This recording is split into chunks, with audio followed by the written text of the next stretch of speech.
Olá pessoal, tudo bem? Eu sou o professor Edenilson Moraes, do LAC Concursos, Link Seu Sucesso.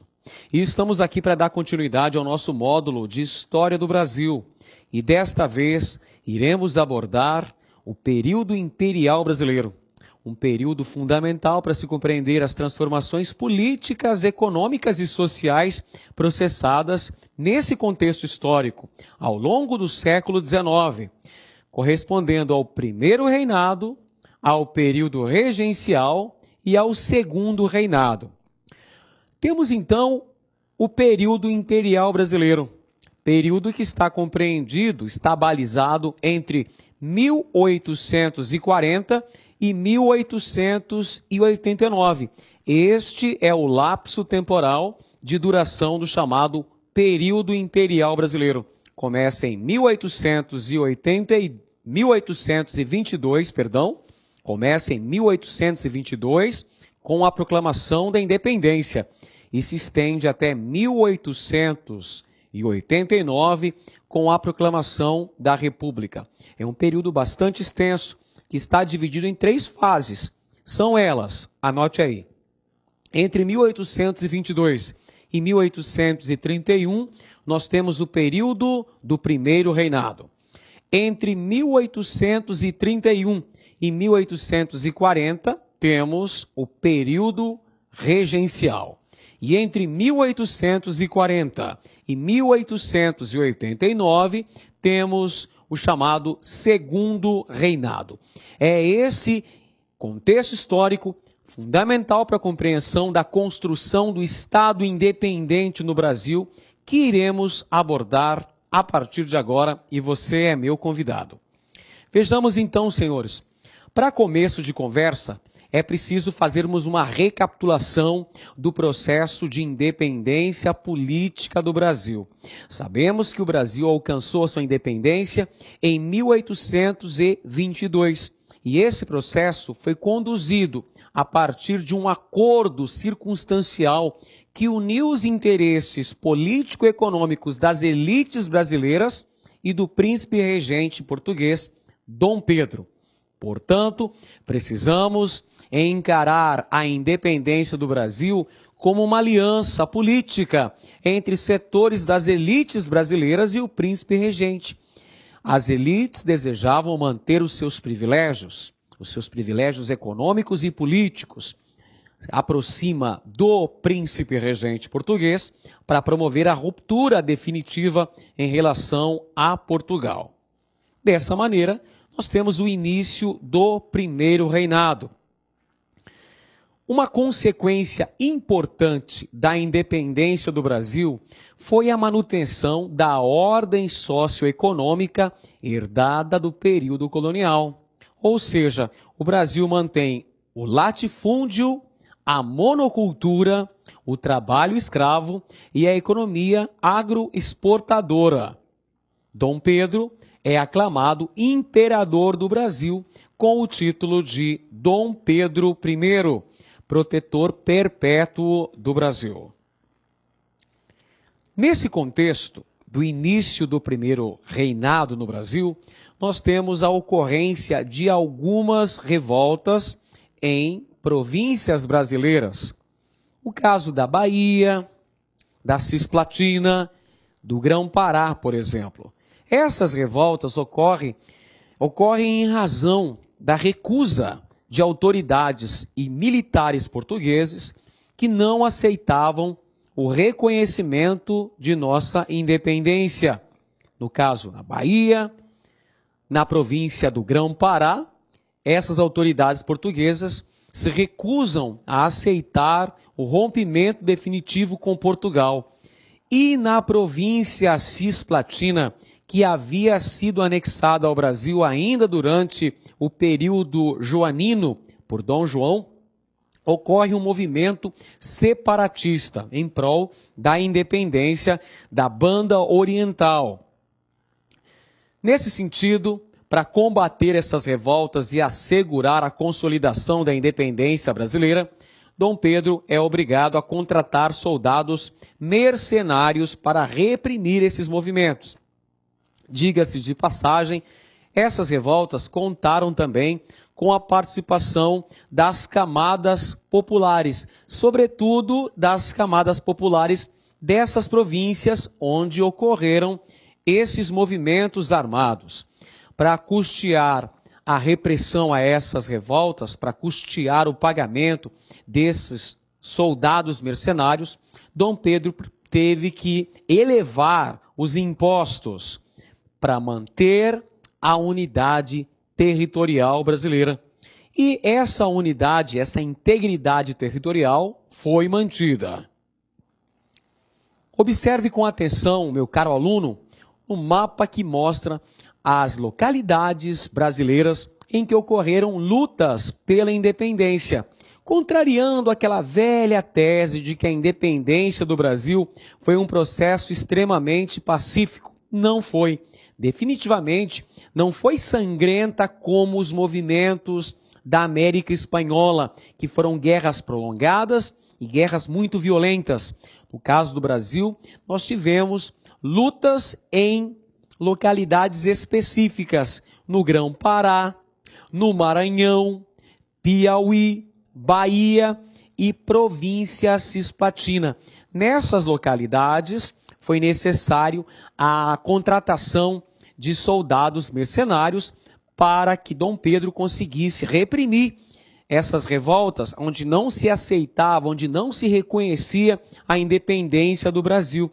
Essas lutas duraram alguns meses e contaram também com a prestimosa participação de elementos provenientes das camadas populares brasileiras. Isso é muito importante que você atente. Nós temos importantes participantes provenientes das camadas mais baixas da população brasileira, a exemplo de Maria Quitéria. É o exemplo mais emblemático de participação popular nos eventos de consolidação da independência política brasileira. Maria Quitéria, heroína na Bahia, participou intensamente das lutas pela consolidação da independência brasileira na região. Maria Quitéria alistou-se com um documento falso, documento de seu cunhado, alistando-se como se fora homem no exército brasileiro para combater as forças portuguesas que não queriam aceitar a independência do Brasil, combatendo as tropas do Madeira de Melo, que era a liderança portuguesa que não queria reconhecer a independência do Brasil. Maria Quitéria é uma heroína na luta pela independência da Bahia, que, aliás, tem uma data em especial. Temos um feriado na Bahia para se celebrar a independência local, que é o dia 2 de julho. Para vocês perceberem muito bem que o processo de independência do Brasil não fora um movimento tão pacífico como alguns apregoam. Muito pelo contrário, para se consolidar, para se efetivar a independência do Brasil, foi necessário alguns meses de lutas contra autoridades e militares portugueses que não queriam reconhecer nossa independência em áreas específicas do país, como na Bahia, no Piauí, no Grão-Pará e também na província Cisplatina. Pois bem, senhores, após pacificar essas províncias onde autoridades portuguesas não aceitavam o reconhecimento da independência do Brasil, Dom Pedro tratou de obter o reconhecimento externo de nossa emancipação política. O primeiro país a reconhecer a independência do Brasil foram os Estados Unidos da América, que estavam ancorados na chamada Doutrina Monroe, criada pelo presidente dos Estados Unidos, chamado James Monroe. A doutrina Monroe pode ser sintetizada na expressão América para os americanos. Ou seja, os Estados Unidos eram contrários a qualquer tentativa de recolonização europeia sobre a América. Dessa maneira, os Estados Unidos já estavam reservando para si os interesses econômicos sobre o território da América Latina. Portanto, os Estados Unidos foram o primeiro país a reconhecer a independência do Brasil, já de olho em futuros mercados consumidores.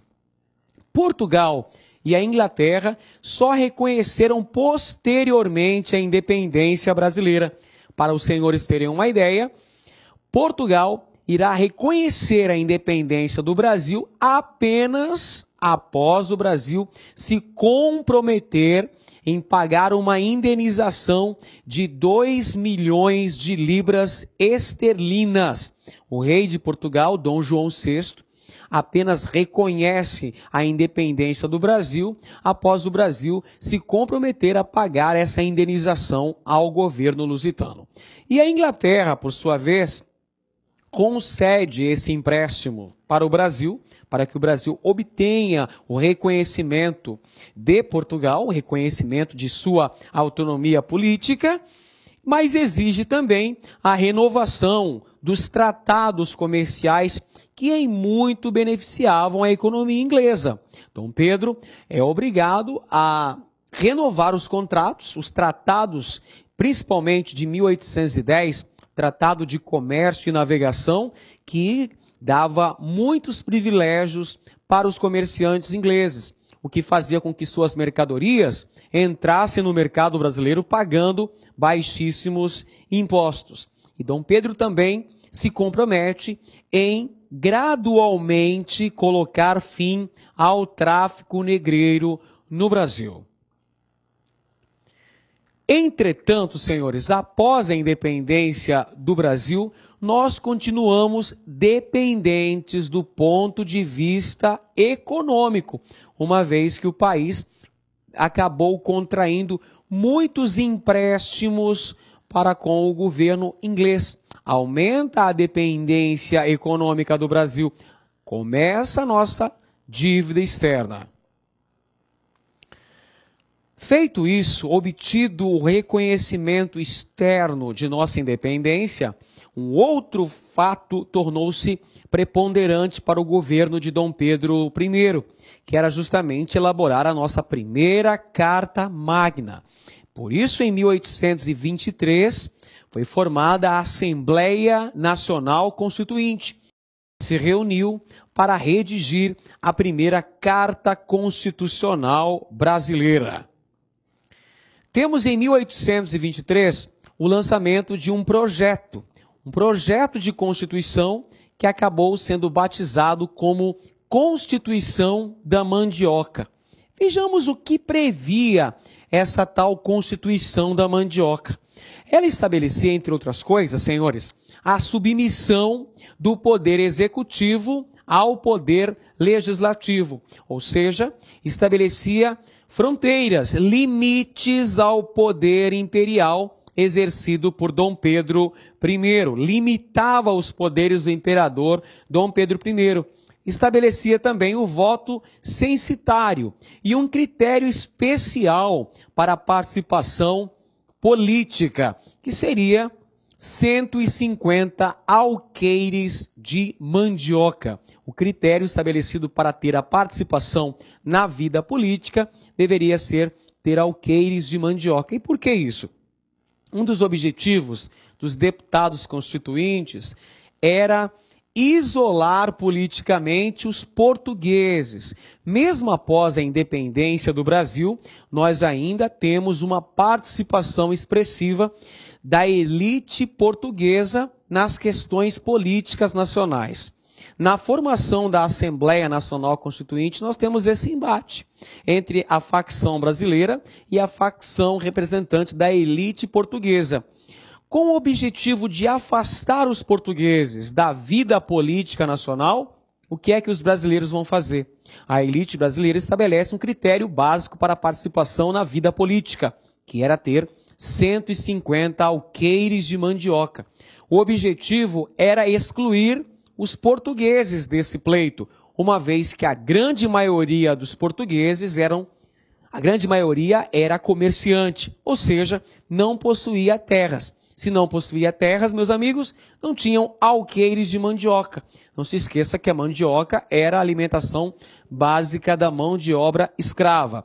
Então esse é o projeto, o famoso projeto da Constituição da Mandioca, de 1823. Resumindo, ela visava limitar os poderes do imperador Dom Pedro I e ainda excluir da participação na vida política nacional os elementos portugueses.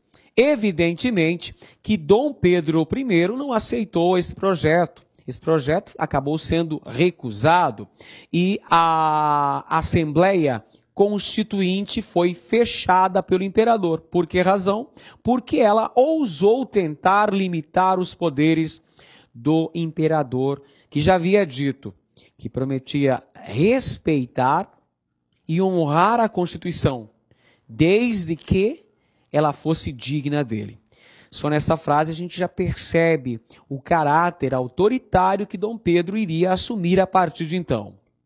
Fechada a Assembleia Nacional Constituinte, em 1823, um Conselho de Estado, formado por pessoas da máxima confiança do imperador, se reuniu e no dia 25 de março de 1824 foi outorgada a primeira Constituição brasileira, a Constituição que vigorou durante todo o período imperial no Brasil, a Constituição de 1824. Primeira de suas importantes características, anote, era uma Constituição outorgada. O que significa isso? Significa que ela foi imposta à nação. Uma Constituição que foi colocada, aprovada pelo imperador. O imperador Dom Pedro, o Conselho de Estado, impuseram essa Carta Magna, senhores. Ela foi imposta, ela não foi votada por uma Assembleia Nacional Constituinte. Não, ela foi imposta à nação por Dom Pedro e pelo Conselho de Estado. Essa Constituição estabelecia monarquia constitucional hereditária.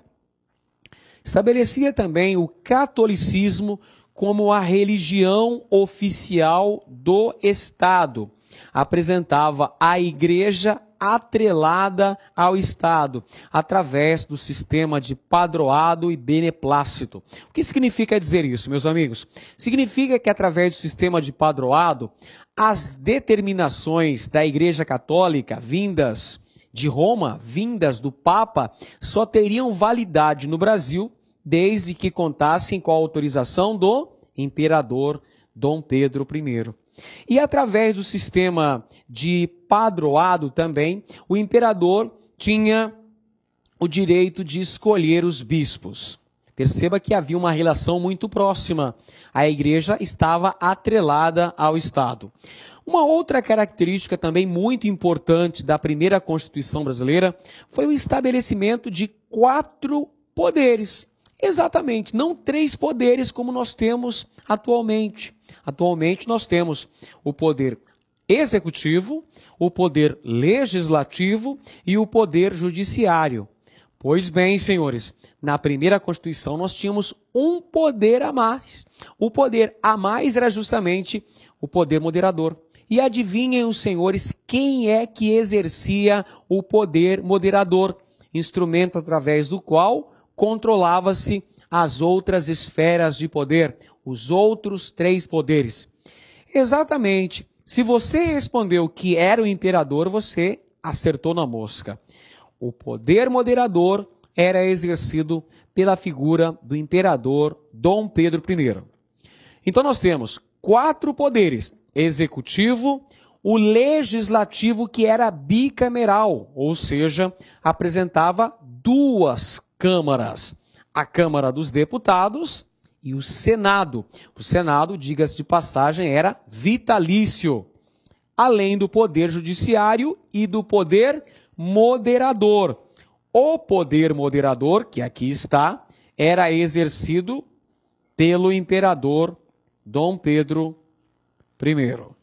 Então, através do poder moderador, o imperador exercia poder sobre os demais sobre as demais esferas, sobre os poderes executivo, legislativo e judiciário.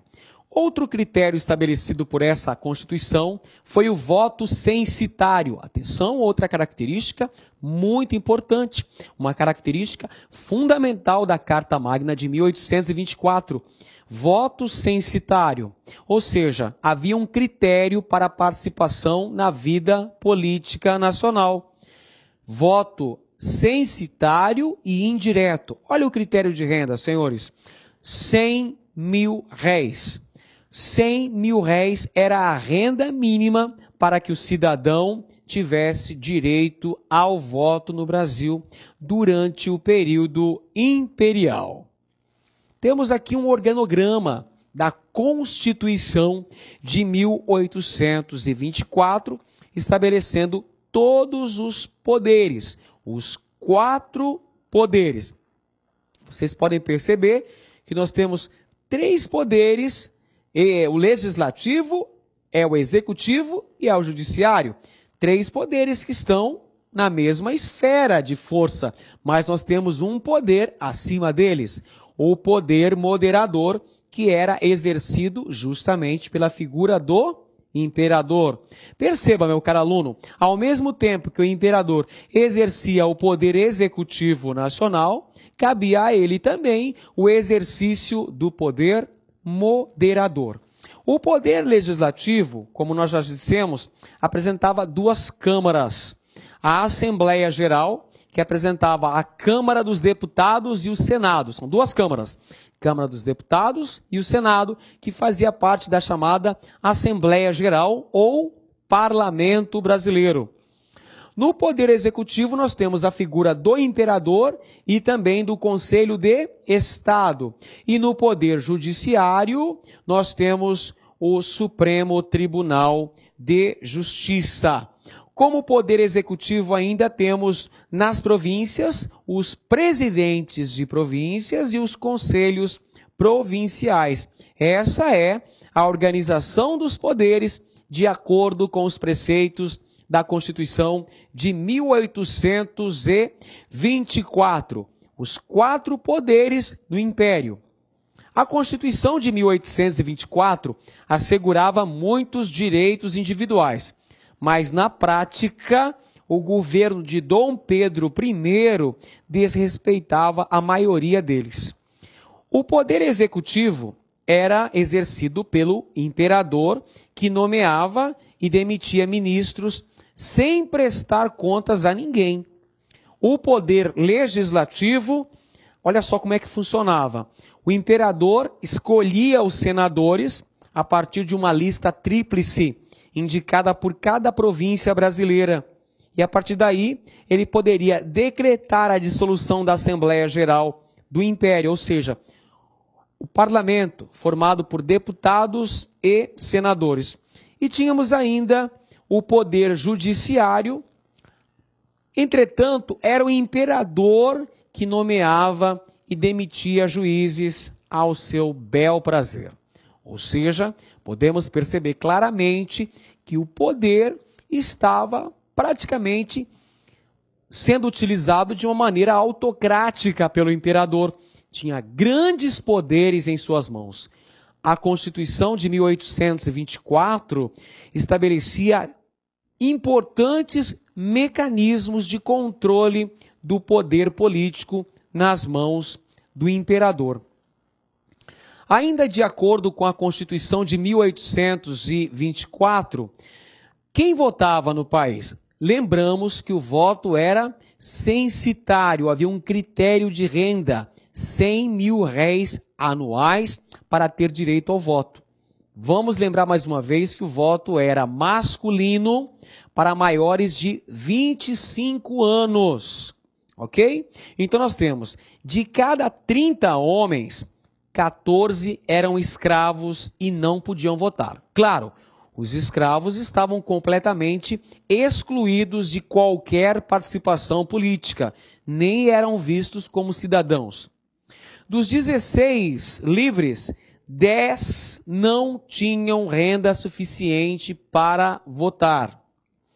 Dos restantes, 5 votantes escolhiam um único eleitor que votava nos deputados e senadores, porque haviam eleitores de paróquia que elegiam os eleitores de província. Eram os eleitores de província que tinham direito ao voto para deputados e senadores. Portanto, podemos concluir que a participação política atingia uma minoria da população brasileira durante o Império. Por conta disso, senhores, ocorreram várias manifestações contrárias a esse autoritarismo de Dom Pedro I, a essa centralização do poder político na figura do imperador. Dentre esses movimentos importantes ocorridos no Brasil durante o primeiro reinado, nós temos a famosa Confederação do Equador, ocorrida em 1824, o mesmo ano em que foi outorgada a primeira Constituição brasileira. A Confederação do Equador apresentava-se com as seguintes características: era uma revolta de cunho separatista, urbana, republicana e popular. Contou com a participação das províncias de Pernambuco, mas teve a adesão do Rio Grande do Norte, do Ceará, da Paraíba e de Alagoas. As causas principais desse movimento foram o autoritarismo, as arbitrariedades cometidas pelo imperador Dom Pedro I, a pobreza generalizada na região, os elevados impostos. Por conta disso, ocorre esse movimento de cunho separatista e republicano, a famosa Confederação do Equador. O objetivo era criar uma república separada do restante do Brasil, nessa região, composta pelos atuais estados de Pernambuco, Paraíba, Rio Grande do Norte. Esse era o objetivo dos confederados do Equador em 1824. Temos aqui na imagem uma gravura que ilustra uma reunião dos revolucionários em Recife, durante a famosa Confederação do Equador. Pernambuco, aliás, sempre foi uma região bastante rebelde. Vários movimentos importantes, tanto durante o período colonial quanto durante o período imperial, ocorreram nesta província. Se vocês se lembram muito bem das aulas anteriores, nós vimos que ocorreu durante o período colonial lá em Pernambuco a famosa Guerra dos Mascates, opondo os comerciantes de Recife e os senhores de engenho de Olinda.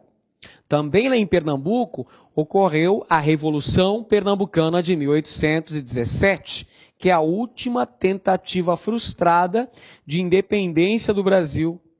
E ocorreu também em 1824 a Confederação do Equador, que foi um movimento contra o autoritarismo de Dom Pedro, um movimento que tinha ideal republicano e separatista. Visava estabelecer na região uma república, a famosa Confederação do Equador. Dentre os líderes principais dessa revolta estavam Paz de Andrade, o Cipriano Barata, que também já havia participado da Conjuração Baiana de 1798, e um frei carmelita chamado Frei Caneca, Frei Joaquim do Amor Divino Rabelo Caneca. É um dos participantes desse movimento. Dom Pedro, evidentemente, que não gostou dessa proposta revolucionária em Pernambuco, dessa tentativa de separação do restante do Brasil, e enviou tropas de mercenários, contratou navios para acabar com esse movimento, para rechaçar completamente a Confederação do Equador, o que acabou contribuindo para um novo aumento de impostos, para custear a repressão violenta à Confederação do Equador. Frei Caneca, um dos líderes desse movimento, acabou sendo executado. O Frei Caneca, primeiramente, foi condenado à morte por enforcamento.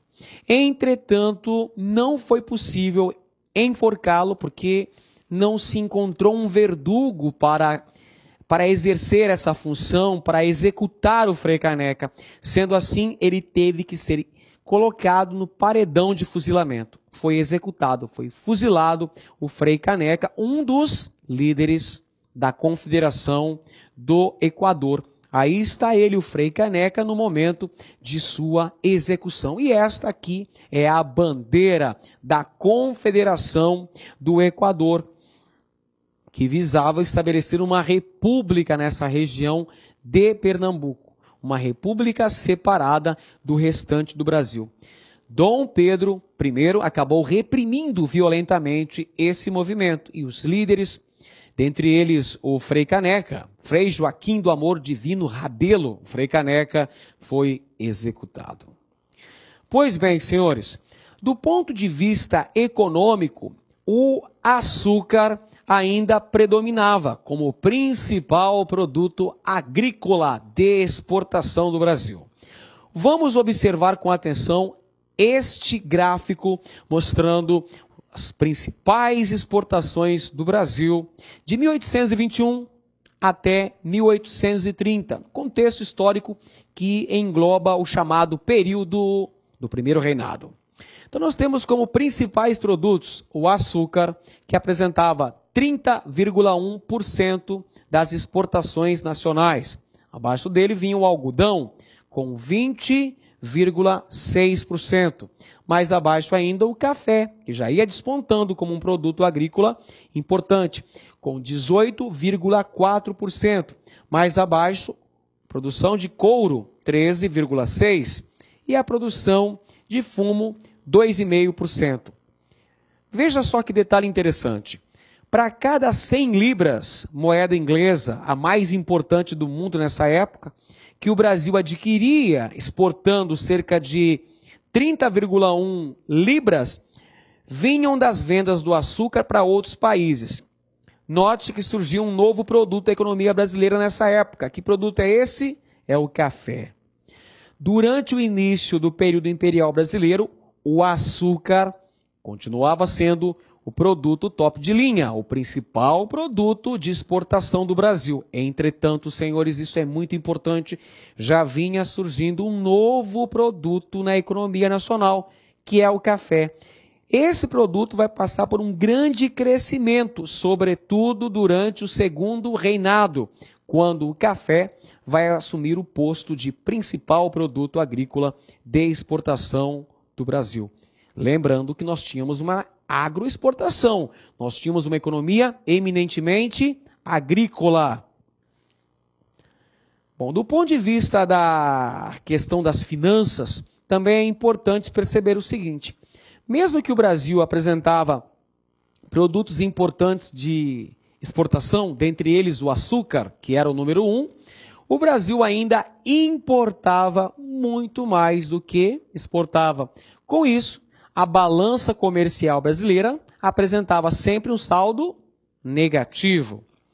Vamos analisar então esta tabela. Em 1823, o Brasil exportou 20,7, enquanto importou 19,4. O primeiro ano do Primeiro Reinado, o Brasil apresenta uma balança comercial com saldo favorável, superávit. No ano seguinte, entretanto, o Brasil já apresenta um saldo negativo, um déficit financeiro. E esse déficit vai continuar ao longo do período do Primeiro Reinado. 1827 tem uma pequena elevação da balança comercial. O mesmo acontece em 1828. Entretanto, após 1829, a balança comercial brasileira começa a apresentar quedas sucessivas, superávites consecutivos. Claro que isso irá contribuir para o aumento da dependência econômica brasileira em relação à Inglaterra, para a crise econômica no Brasil e para a elevação dos índices de nossa dívida externa em relação à economia inglesa. Esses fatores irão levar à ocorrência da crise do primeiro reinado. Dificuldades financeiras, quedas nas exportações agrícolas, constantes empréstimos feitos junto à Inglaterra e a falta de um produto significativo em nossa economia, aliada a despesas militares para sufocar essas revoltas, acabam por causar uma crise econômica muito grande no Brasil. A crise econômica é um dos fatores que leva ao colapso do primeiro reinado. As dificuldades econômicas enfrentadas pelo Brasil se constituem em um dos importantes fatores que levam à crise do primeiro reinado. Outro fator, o autoritarismo de Dom Pedro. Como nós já percebemos, Dom Pedro acabou adotando uma política bastante ditatorial.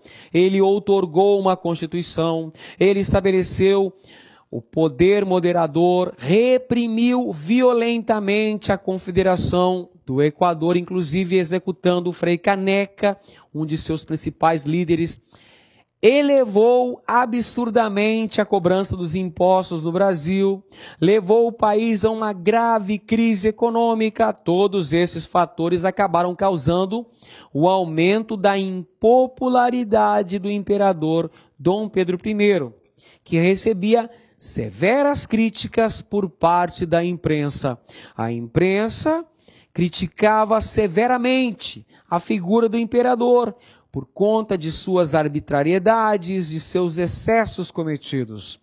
E uma das principais vozes que se levantavam contra o imperador Dom Pedro I era a do jornalista Líbero Badaró, um dos críticos contumazes do imperador. Líbero Badaró acabou sendo assassinado a mando de Dom Pedro I. Tudo isso, meus amigos, contribuiu para a queda da popularidade do imperador. Um outro fator muito importante foi a questão sucessória em Portugal. No ano de 1826, com a morte do rei Dom João VI, Dom Pedro I era justamente o herdeiro ao trono lusitano. Era o primeiro na sucessão real.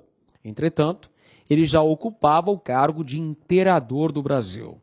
Sendo assim, não podia ser ao mesmo tempo rei de Portugal. Ele abdica desse trono, indicando sua filha Maria da Glória para ocupar o cargo de rainha. Entretanto, Dona Maria da Glória ainda era criança, tinha apenas 6 anos.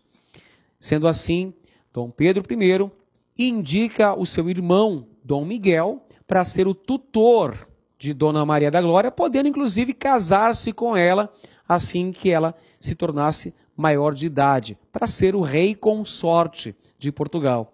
Entretanto, Dom Miguel não se contenta em ser tutor de sua sobrinha, de ser o futuro rei consorte, e acaba usurpando do trono português. Por essa razão que Dom Pedro abdica do trono no Brasil. Claro que não é apenas por isso que Dom Pedro abdicou do trono. É um conjunto de fatores. Em 7 de abril de 1831, Dom Pedro I abdicou do trono brasileiro e foi para Portugal para lutar com seu irmão Dom Miguel. Mas o motivo não é apenas a questão sucessória em Portugal, uma vez que Dom Miguel havia usurpado o trono, que por lei seria de Dona Maria da Glória, filha de Dom Pedro I, não é só por isso. A questão é que a crise econômica, o autoritarismo de Dom Pedro, a impopularidade do imperador, as críticas da imprensa, a perda da Guerra da Cisplatina é outro fator importante. Irá contribuir para a abdicação de Dom Pedro I, senhores. Essa questão sucessória de Portugal, em 1826, com a morte do rei Dom João VI, pai de Dom Pedro I, gerou um certo medo, um certo temor por parte da elite brasileira com relação a uma possibilidade de recolonização do Brasil, senhores. Havia um grande temor de que o Brasil voltasse à condição de colônia. Digamos, se Dom Pedro fosse a Portugal e assumisse o trono de rei de Portugal, a elite brasileira temia que o Brasil pudesse voltar à condição de colônia. Para evitar que tudo isso acontecesse, senhores, a elite já fica preocupado e começa a pressionar Dom Pedro. Dom Pedro, então, indica sua filha, Dona Maria da Glória, para ser a futura rainha de Portugal. Entretanto, acontece esse problema com a usurpação do trono por parte de Dom Miguel, o que vai fazer com que Dom Pedro I vá a Portugal para lutar com seu irmão Dom Miguel. Então, nós temos a luta de Dom Pedro, depois que ele deixa o governo no Brasil, ele se dirige a Portugal, onde vai lutar com seu irmão Dom Miguel para recuperar os direitos políticos de sua filha, Dona Maria da Glória. Um outro fator importante, que você também tem que estudar com muita atenção, é a Guerra da Cisplatina. A Guerra da Cisplatina também tem uma relação direta com a crise do primeiro reinado, que levou à abdicação de Dom Pedro I. A Guerra da Cisplatina foi travada entre 1826 e 1828 e acabou gerando a independência da Banda Oriental, dando origem à República Oriental do Uruguai. Vamos compreender mais especificamente esse processo histórico muito importante. A província cisplatina foi anexada ao território brasileiro durante o período joanino.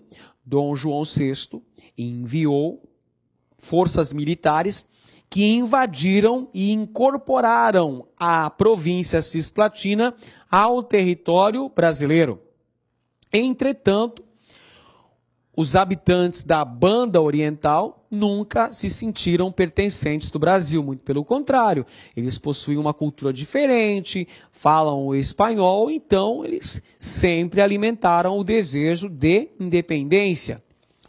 E depois tinha uma possibilidade da Banda Oriental também, senhores, na liderança de sua independência, havia também uma possibilidade da província cisplatina se unir com a Argentina, restabelecendo o que fora o famoso Vice-Reino do Prata, ou Vice-Reino da região da Bacia Platina, composto por Argentina, Uruguai e o Paraguai. Então havia, de novo, a possibilidade de formação desse vice-reino. No caso, a Argentina unindo-se com o Uruguai. E o Brasil, evidentemente, que não poderia deixar isso acontecer, porque estava em disputa, nesse momento, uma questão de hegemonia política na América do Sul.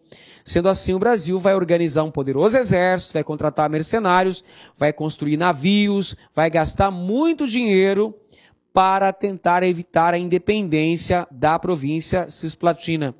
Entretanto, é importante você saber que a Inglaterra vai intermediar esse processo de independência do Uruguai para evitar que tanto a Argentina quanto o Brasil controlassem o estuário do Rio da Prata. Como nós podemos perceber aqui no mapa, o estuário do Rio da Prata, senhores, era a porta de entrada das mercadorias europeias na América do Sul. Então, é claro que a Inglaterra não queria nem que o Brasil e muito menos a Argentina controlasse essa importante porta de entrada de mercadorias inglesas na América do Sul. Sendo assim, a Inglaterra vai se intrometer nesse confronto e vai conceder a independência uruguaia no ano de 1828. Resumo da obra aí, senhores, resumo dessa ópera toda. É uma guerra muito longa, é uma guerra bastante cara, onerosa para o Brasil, que no final nós temos a separação do Uruguai, 8.000 mortos e gastos inúteis por parte do governo brasileiro. Evidentemente que com isso aumenta ainda mais a impopularidade em relação ao governo de Dom Pedro I. Governo que foi bastante autoritário, senhores. Ele não hesitou nenhuma vez em tentar impedir a fragmentação territorial no nosso país. Foi assim na Confederação do Equador, foi assim também na Guerra da Cisplatina. Porém, na Guerra da Cisplatina, houve uma fragorosa derrota brasileira.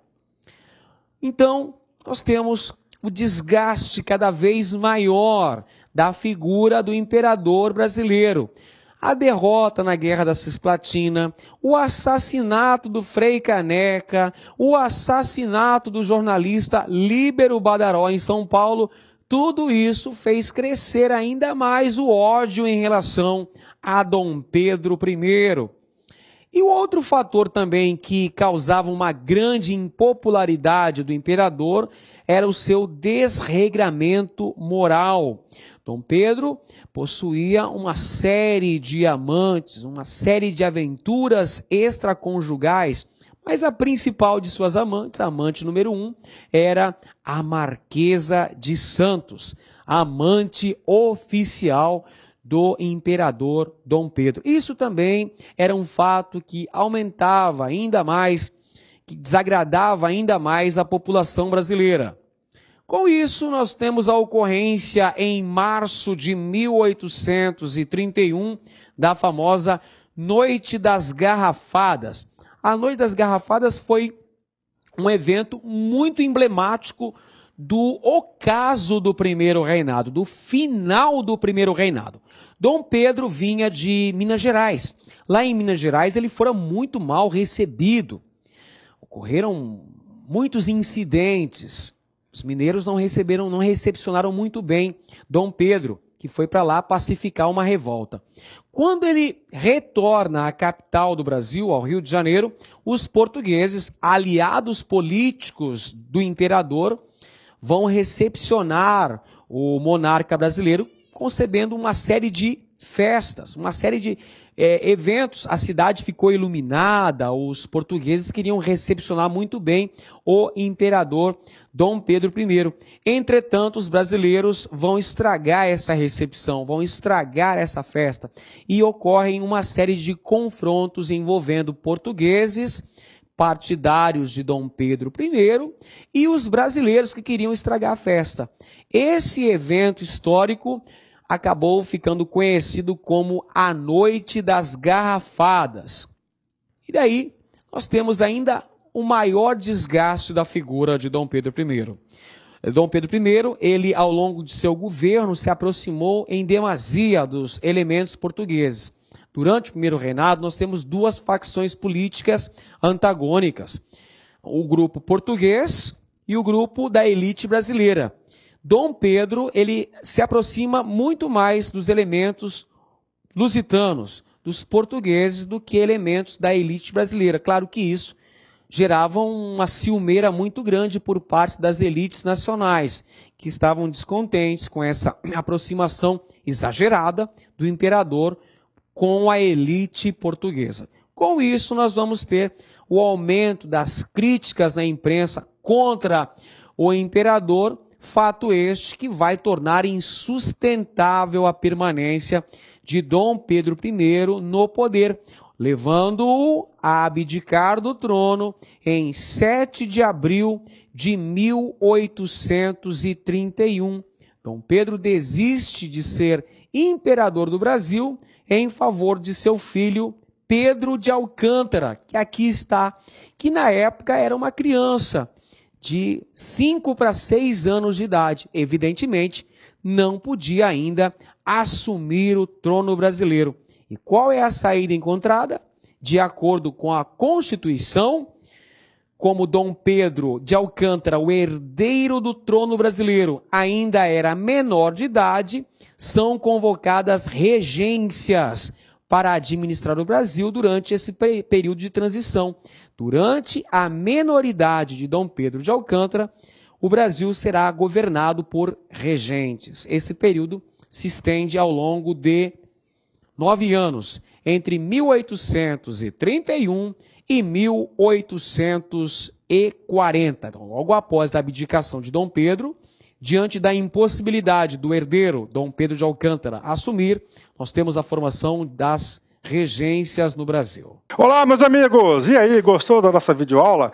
Ótimo, bacana. Então, estou aqui mais uma vez para convidar você a adquirir o material de apoio aí. A gente está pedindo aí uma contribuição simbólica aqui da Lá Concurso por R$ 29,90, né? Todos os PDF, mais essa metodologia aí fabulosa do Personal Coach. Eu vejo que muitos alunos não conseguem ter alta performance porque não conseguem elaborar um plano de estudos, né? Uma sequência coerente, prioritária. Ele vai se perdendo no conteúdo. Então, o Personal Coach vai te ajudar bastante nisso por apenas R$ 29,90. E claro, a chamada daquela cerejinha do bolo que vai coroar a sua preparação para esse concurso inédito aqui da PEM Bahia. O nosso super aulão de véspera, tá? Aqui estão os professores aqui, já estão todos eles contratados, combinei com todo mundo já, 30 horas, né? Cada professor vai gravar blocos de 30, por exemplo, pegar aqui o professor Edenilson, né? 2 horas, então ele vai ter 4 blocos aí, tá? 4 blocos de 30 minutos, né? Isso aqui não será disponibilizado no YouTube, será lá na nossa plataforma do Lá Concursos, um link está aqui para você fazer a sua inscrição, né? Por apenas R$ 49,90, tudo bem, gente? Então, um forte abraço, espero vocês. Tchau, fui!